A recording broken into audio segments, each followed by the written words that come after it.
Hola, muy bienvenidos al mostrador. Hoy vamos a conversar con Alejandro Mico. Bienvenido, Alejandro. Muchas gracias por la invitación, Federico. Un placer de poder compartir estos minutos con ustedes y con la audiencia. Gracias. Bueno, Alejandro, como ex subsecretario de Hacienda, reconocido economista, profesor universitario, muchos títulos. Pero vámonos Sí. a, vámonos Mucha edad también ya, mucha edad ya. vámonos a Chile, en el Chile de pandemia y de crisis económica. Alejandro, a tu entender, ¿se está haciendo todo lo que se puede hacer para recuperar la economía chilena, sobre todo de parte del Estado, del impulso público? Eh, no solo la ley, las leyes para subsidiar el empleo, sino que los aportes directos. Eh, ¿Cómo lo estamos haciendo? ¿Hay margen para hacer más, para gastar más? No nos olvidemos que el 10% del retiro de la AFP fue consecuencia directa de la incapacidad del Estado de llegar a apoyar las billeteras de cientos de miles, millones de ciudadanos chilenos que necesitaban ayuda, ¿no? Bien. Creo que lo primero es el contexto. Creo que hoy día estamos en una economía donde hay 1.800.000 personas que tenían empleo en enero y que hoy día no lo tienen. 1.800.000 personas para nuestra economía es que tiene una fuerza de trabajo, que tiene una fuerza de trabajo de 7 millones, es un número importante. Es como pensar que toda la ciudad de Concepción, más la ciudad de Gran Concepción y la ciudad de La Serena y Coquimbo entero, niños, adultos, estén cesantes, estén caminando por la calle cesantes y que no estaban cesantes hace 6 meses. Es una situación compleja económicamente que hace que tengamos que tomar medidas a la altura. En este punto quiero ser claro, sí, obviamente estoy hablando a no sé, 6 meses que haya partido la pandemia en el país, por lo tanto un poco estoy hablando como general después de la batalla. Creo que sin duda uno podría haber pensado que se podrían haber tomado una serie de medidas en forma más rápida de lo que se hizo en el contexto del país. Creo que en ese punto el tema, por ejemplo, en una primera etapa, una ayuda más rápida en el tema de aportes directos de apoyo al consumo de los hogares que se estaban viendo afectados. El tema de, un poco el tema de cómo se fue implementando los distintos apoyos o los que se llamaron los ingresos familiares de emergencia, quizás fue un poco lento.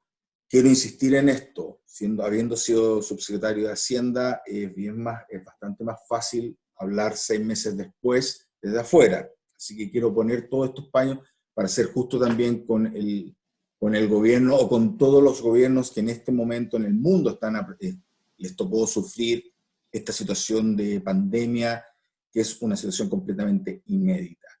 Si ustedes me dicen qué se podría haber hecho mejor, creo que la prontitud con la cual se llegaban los recursos a la población, sobre todo en una primera etapa, que hubiese generado también un goodwill mejor de la ciudadanía hacia el Ejecutivo y por ende hacia el Estado, y por ende también creo que hubiese ayudado a que la ciudadanía cumpliera de mejor forma todas las medidas para el tema del distanciamiento social, el tema de cómo ir enfrentando la pandemia.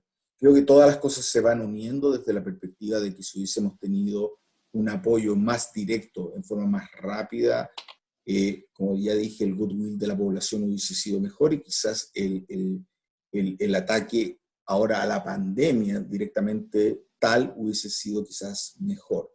No lo sabemos, pero esa es mi percepción habiendo estado desde el Ministerio de Hacienda. Entiendo también de que esto fue algo que se fue develando poco a poco. El tema de la pandemia fue agudizándose con los meses. En un primer momento, todos, digo, muy importante, gente pensaba que esto era de un mes, 2 meses y después se recuperaba. Estamos viendo hoy día que ya llevamos más de 6 meses y esto va para largo. Ya se habla de 1 año, 2 años quizás, con una situación bastante más compleja y una economía que va a ser muy distinta a la que teníamos antes. Por lo tanto, ese punto también es importante tenerlo en cuenta. Desde lo que estamos haciendo ahora, como lo que se está haciendo como país de Chile, creo que es fundamental ver dos temas desde mi perspectiva. Primero, el tema de, dado que ya estamos en una especie, entendiendo, yo no soy experto en temas de salud, pero entendiendo que estamos en una especie de plató ya del tema de los contagios, creo que es fundamental todas las medidas de apoyo a la reactivación económica. Es fundamental para el país, para su estabilidad y para el bienestar de la población, que seamos capaces de revertir rápidamente el tema de 1.800.000 personas sin puestos de trabajo. Es una situación muy, muy extrema que mi percepción es que la ciudadanía todavía no se ha dado cuenta todavía, porque todavía, a pesar de que han habido pocos flujos de ingresos a la población, han habido flujos, está el 10% de la AFP, ha estado los aportes del gobierno. Todavía me da la impresión de que no se ha tomado completa conciencia que 1.800.000 personas cesantes, 7 millones, es una situación que es imposible de mantener un periodo largo y es imposible que logremos salir de esta crisis sin lograr que ellos entren. Desde esa perspectiva creemos que el tema de empezar a ver de qué forma hacemos una conciliación de las políticas de forma de generar la capacidad de la economía de crear estos empleos es fundamental. Y en eso hay dos patas que creo que son fundamentales tomar en cuenta. La primera, medidas netamente económicas, como puede ser el tema del subsidio al empleo que se está dando ahora, que se anunció ayer. No he visto completamente el detalle, todos sabemos que en los detalles pueden haber problemas, pero creo que es uno de los caminos necesarios a seguir, que se facilite el reintegro de los trabajadores que se acogieron al primer plan de empleo, que eran los que accedieron al seguro cesantía, que ahora pueden volver a su actividad, retomar su actividad, creo que es importante. Hay parte de eso en el proyecto, entiendo, y también para nuevas contrataciones. Eso es por un lado, por lo más económico. El otro tema que creo que es fundamental para poder salir de esta situación tan crítica, y deja insistir nuevamente en lo crítico que está la economía, por ese 1.800.000 personas sin puestos de trabajo, es cómo entendemos y hacemos una conversación virtuosa entre lo que son las políticas sanitarias con la política económica. Creo que ha habido se ha levantado como un falso dilema respecto a que existiesen como dos mundos, un mundo del empresario capitalista con un habano y un gorro negro, diciendo que el trabajador tiene que volver a trabajar a todo lo que cueste, no importando que la mina se pueda caer, pensando en el 1800 en Inglaterra, y esta idea de al trabajador hay que cuidarlo, que se mantenga en su casa con la menor contacto con personas enfermas. Creo que son dos visiones polarizadas, completamente polarizadas, que no dan cuenta de la realidad. Creo que hoy día, si uno empieza a ver los impactos negativos que está teniendo el tema económico, 1.800.000 personas cesantes y la falta de una economía trabajando medianamente a full capacidad, está generando un impacto en la salud de los chilenos muy grande por unas segundas vías. Todos hemos estado viendo cuántos han ido rechazando, por ejemplo, muchas de las otras patologías en sus prestaciones. Todos sabemos el impacto negativo que tiene la caída de los ingresos en la salud de la gente y en los niveles de estrés o de salud mental de la gente. Y eso está entrando en un problema complejo. Todos sabemos también de que estar mucho tiempo en la casa genera temas de obesidad, y la obesidad nos lleva a la diabetes, y la diabetes es una enfermedad muy grave en Chile. ¿Qué quiero decir con todo esto? Creo que hoy día tenemos que tener la capacidad de poder empezar a conversar en forma unida los temas de la recuperación económica con los temas de la pandemia. Se entiende que un plan de vuelta más a la normalidad en el tema de la actividad económica requiere una nueva realidad en los trabajos. Creo que todos los temas de los protocolos sanitarios tienen que ser mucho más trabajados en forma conjunta entre salud y el gobierno. A modo de ejemplo, podríamos dedicarle todos los fiscalizadores de la Dirección del Trabajo a simplemente estar viendo cómo se están cumpliendo los potenciales acuerdos sanitarios. No son acuerdos, son los protocolos sanitarios dentro de las empresas para que puedan entrar.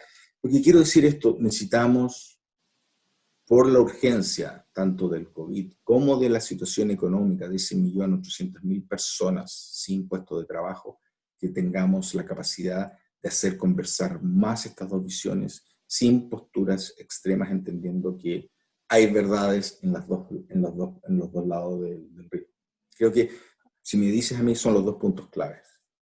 Gracias, Alejandro. Eh, Esto, tú mismo lo dijiste, da para largo. Y se está tramitando una ley de presupuesto del año siguiente, que va a ser aplicable el 2021.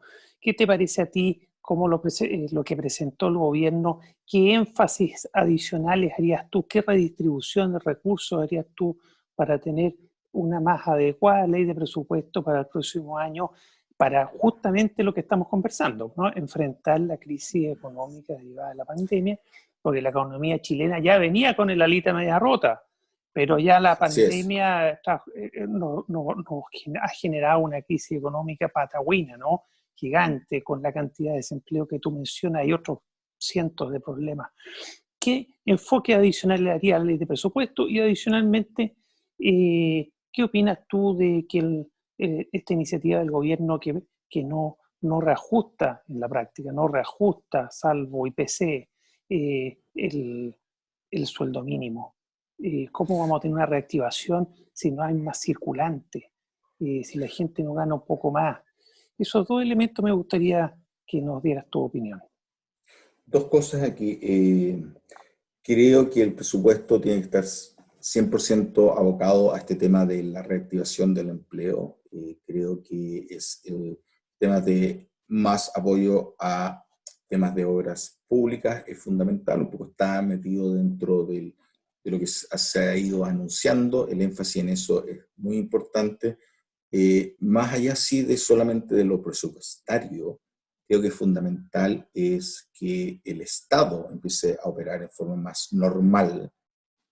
Muchos de los planes que vimos que se anunciaron en el pasado no funcionaron bien porque estamos en una situación donde el Estado está funcionando a media máquina por las razones tanto del COVID o de lo que sea, pero estamos en una situación compleja en ese punto, por lo tanto, las medidas tienen que ser también tomando en cuenta de que el Estado está un poco a media máquina.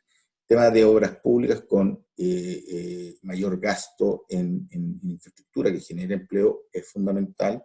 Creo que también el tema de tener los planes de apoyo social que tengan transferencias más directas a los hogares también es importante, que se complementen con lo que se está haciendo con los temas del fondo del COVID, que son estos 12.000 millones, donde 2.000 millones van a ser gastados en el tema de el subsidio al empleo que se anunció ayer.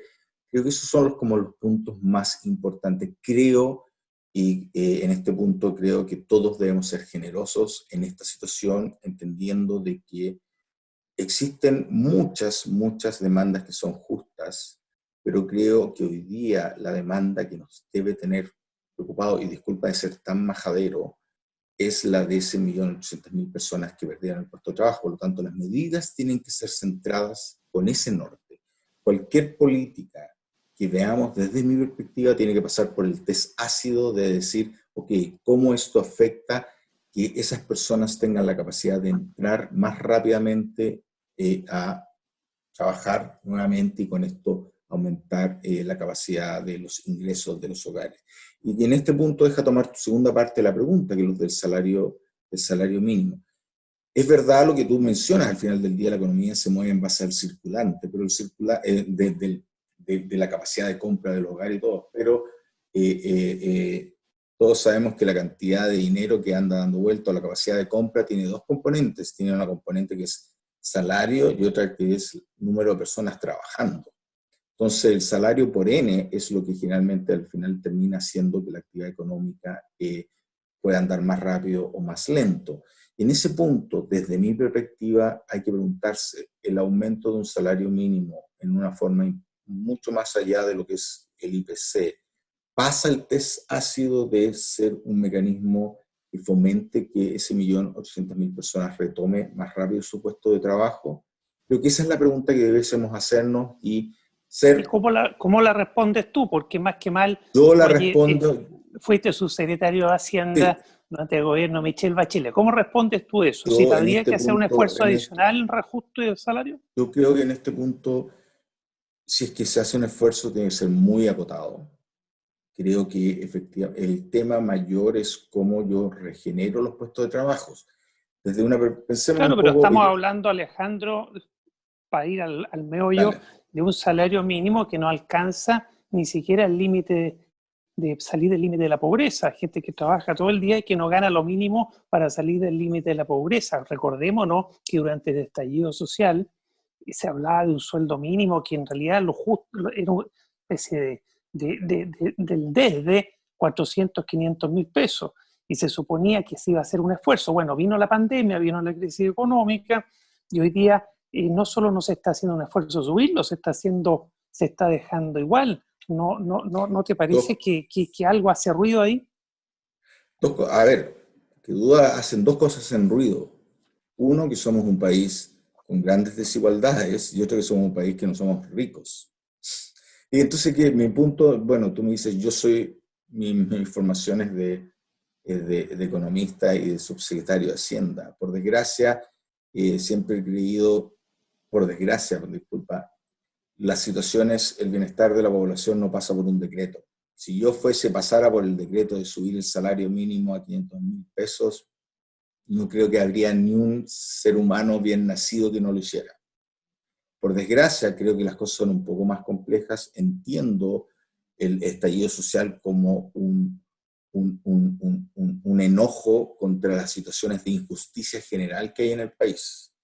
Entiendo que cualquier persona que tenga algún cargo público o que esté en una situación de poder en términos de decisión, tiene que hacerse cargo de las demandas de la ciudadanía, pero también entiendo que de cómo uno se hace cargo de las demandas de la ciudadanía, tiene que pasar también por el análisis de lo que uno sabe respecto a qué políticas pueden funcionar, qué políticas no pueden funcionar y qué políticas pueden ser un boomerang que al final del día termine pegándoles a quien queremos ayudar. En esta situación hoy día creo que es un hecho concreto que estamos con una situación económica con 1.800.000 personas, nuevamente te lo menciono, que no tienen puesto de trabajo y que desde mi perspectiva son las personas que un Chile solidario debería ser los primeros que ayude. Por desgracia, para ese 1.800.000 personas que yo les suba un 2-3% del salario mínimo, no le afectan absolutamente nada porque no están teniendo ingresos. Hoy día, para mí, desde una perspectiva solidaria, pasa por tener la capacidad de decir, ¿saben qué? La prioridad tienen que ser ese 1.800.000 personas que, que recupere el trabajo. Si es que hay que hacer esfuerzo endeudándose y después pagándose con mayor carga tributaria, hagámoslo. Estoy de acuerdo con eso, hagámoslo, pero hagamos el esfuerzo para darle salida a ese millón. Desde ese punto de vista, creo que simpatizo más con la idea de darle subsidio a la contratación, gastar esos puntos adicionales de impacto en la economía en darle una mayor facilidad de salida del desempleo al empleo de ese grupo de personas. Eso va a generar una mayor gasto fiscal. Ese gasto fiscal a futuro va a tener que ser pagado, y ¿cómo lo vamos a pagar? Lo tendremos que pagar con una mayor carga tributaria. Creo que ser solidario hoy día, si me lo preguntas, ser más solidario es hoy día preocuparnos más por ese 1.800.000 personas. Y desde esa perspectiva creo que no un aumento importante del salario mínimo no ayuda en ese fin. Esa es mi opinión. Alejandro, dos preguntas para que vayamos cerrando. ¿Qué opinión tienes de este proyecto de ley que está iniciando la tramitación de un retiro adicional, es decir, de otro 10%, de un adicional de los fondos de la AFP? Y lo segundo, ¿qué esfuerzo, porque hemos hablado de los esfuerzos estatales, qué esfuerzo adicional podría hacer el mundo de la empresa, el sector privado, para enfrentar la crisis económica actual? A ver, respecto al tema del 10%, no fui partidario ni del primero, menos seré del segundo. Creo que el tema se usa un instrumento errado para un fin correcto. Creo que el esfuerzo debe ser venido de arcas fiscales y no de las pensiones futuras de los chilenos. Entiendo que para mucha gente esto fue una situación límite por la dificultad de llegar con mayores ingresos a la población en el momento adecuado.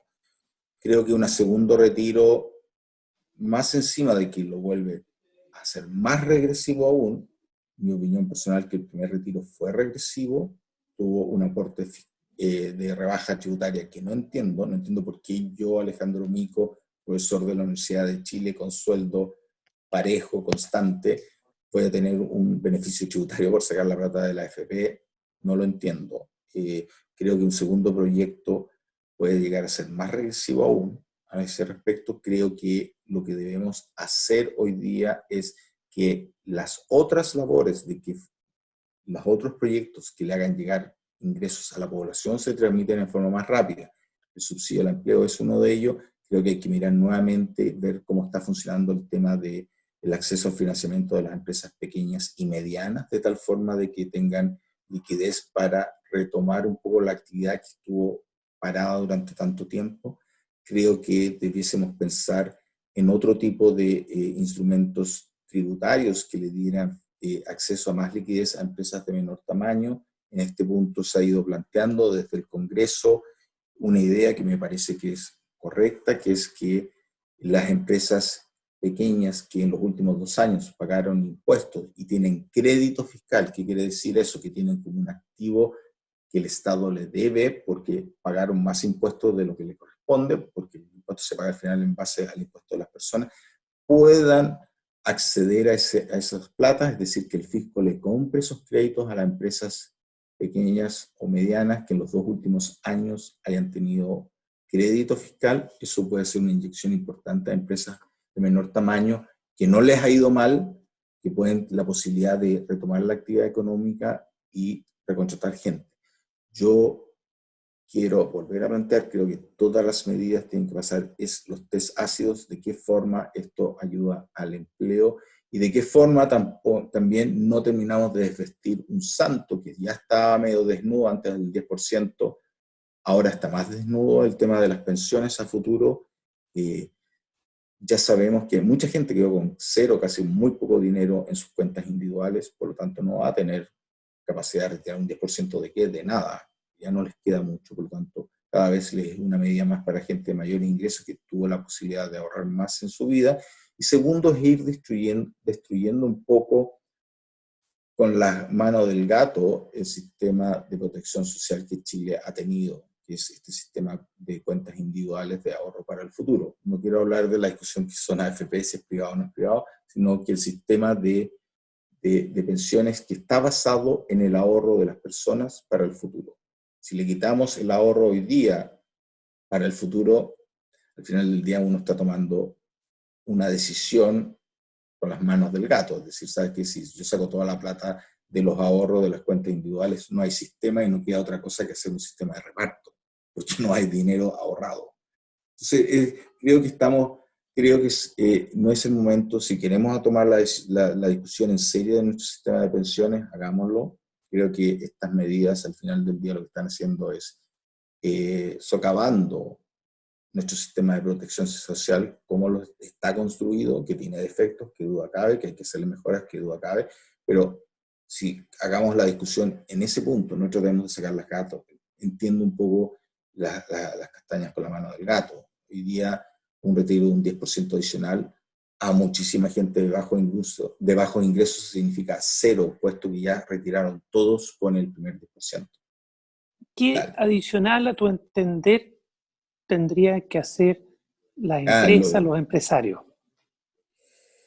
En este punto creo que lo adicional que debiesen hacer hoy día es tratar de tener una conversación seria respecto a el futuro de nuestra carga tributaria. Creo que es parte de la incertidumbre que hay hoy día también en la economía, más allá del tema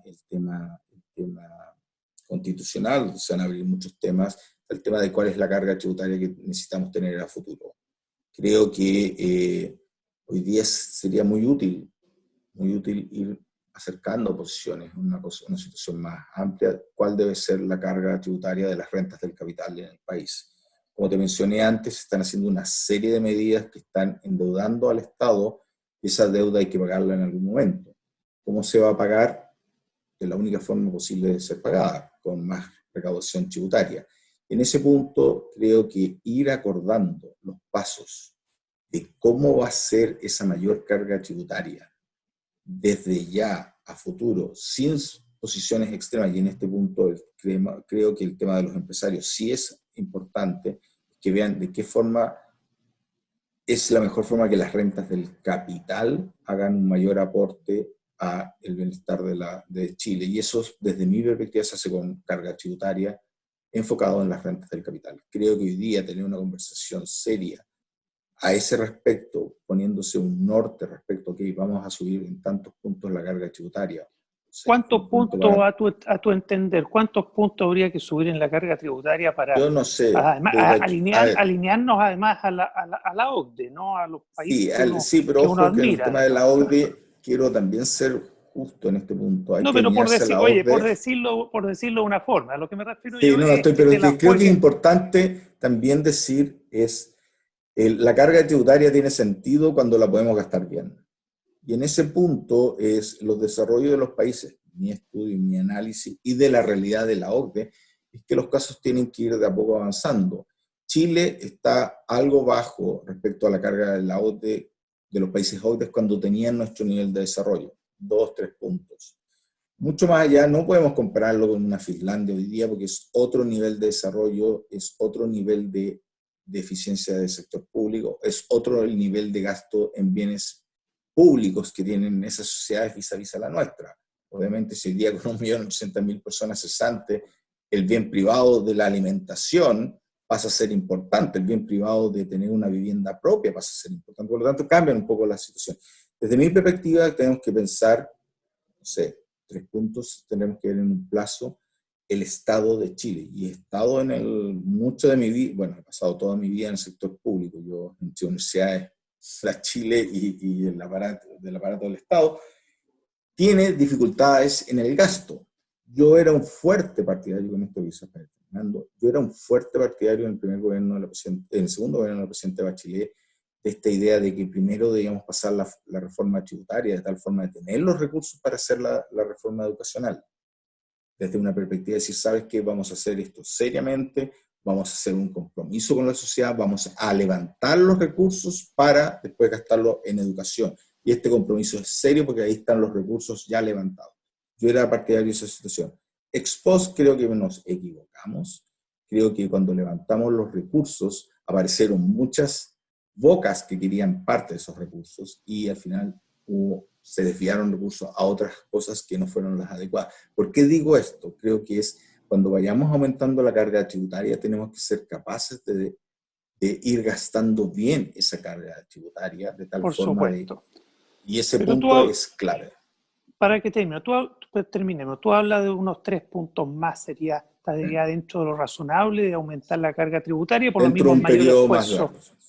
Del ¿Y sector. cuánto es, para que la audiencia se haga la idea, cuánto es más o menos en miles de millones de dólares? Estamos hablando de 3 puntos, son 9.000 millones de dólares, más o Perfecto. menos. Es 9.000 millones de dólares. 9.000 millones de dólares, para que la gente se haga cuenta, un hospital de alta complejidad son 500 millones de dólares. Estamos hablando de 18 hospitales de alta complejidad, 18 hospitales, no sé, Sodero del Río, por año.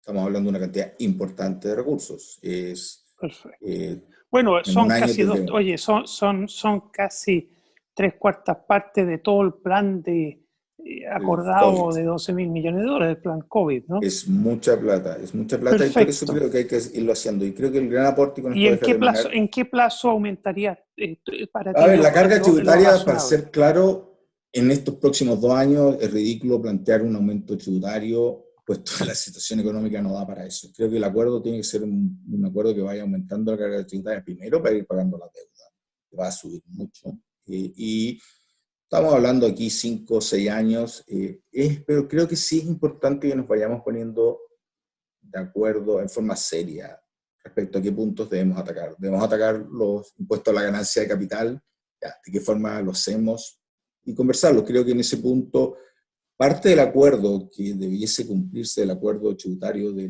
noviembre del año pasado, fue nombrar una comisión que viera de qué forma uno podía aumentar la carga tributaria en el futuro cercano. En ese caso todavía no estaba la pandemia.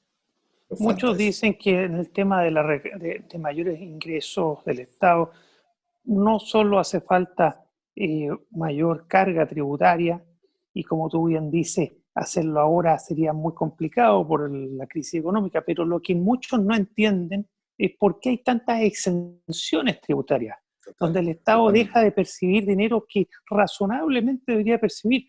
Por ejemplo, las ganancias en las operaciones de bolsa. ¿Por qué no se cerró esa ventana? ¿Por qué no se cerró esa ventana en la reforma tributaria cuando tú fuiste subsecretario de Hacienda? A ver, habían temas, recordemos, bajo el esquema inicial de la reforma tributaria, que era de renta atribuida.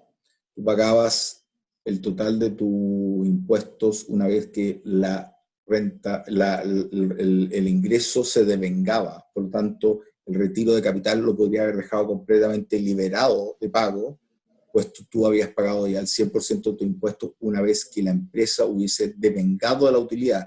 Por lo tanto, la propuesta que uno planteó en su momento venía con eso. Al final del día, tú pagabas impuestos una vez que se generaba la utilidad a nivel de la empresa. Tú pagabas los impuestos finales una vez que se generaba la utilidad en la empresa. Por lo tanto, la ganancia de capital dejaba de pagar después por ganancia de capital, no tenía ningún sentido. Tú ya habías pagado todos los impuestos.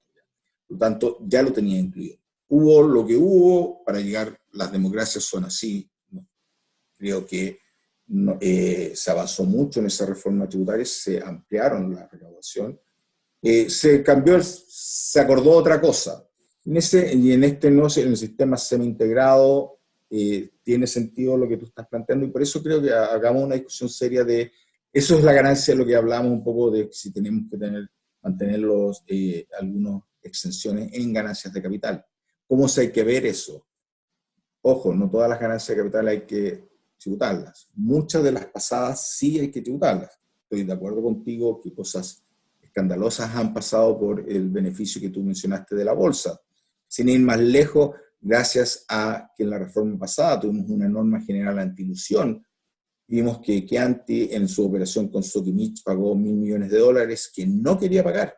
Recordemos, esto pasó hace 1 año y medio atrás, que vendió todas sus acciones por del orden de $4.000 millones y no iba a pagar ningún impuesto, porque lo iba a hacer a través de la ganancia de capital, a través de la bolsa, el mecanismo que tú mencionaste. Pero dado que nosotros pusimos una norma general anti-ilusión, dijimos, sabes que usted está haciendo un abuso de esa norma, y debido a ese temor fue que terminaron pagando $1.000 millones de impuestos, lo cual un 25% no es menor. Por lo tanto, creo que ese tipo de conversiones que hay que hacerlo, estoy de acuerdo contigo, en muchísimas excepciones. Está la renta presunta, que no es mucha plata. Demasiadas exenciones. Hay demasiadas excepciones. Muchas excepciones las tenemos nosotros, los profesionales, porque los profesionales tenemos capacidad de tener inversiones, así como sociedades de inversiones, que al final del día un médico pasa sus ingresos no por ingresos del trabajo, sino que por ingresos de una sociedad. Porque muchas veces yo puedo hacer una presentación a un banco y pasar eso como un servicio de una empresa, y no de Alejandro Mico, persona natural, que debería pagar el impuesto a las rentas del trabajo. Hay una serie de excepciones. ¿Por qué los servicios médicos no pagan IVA?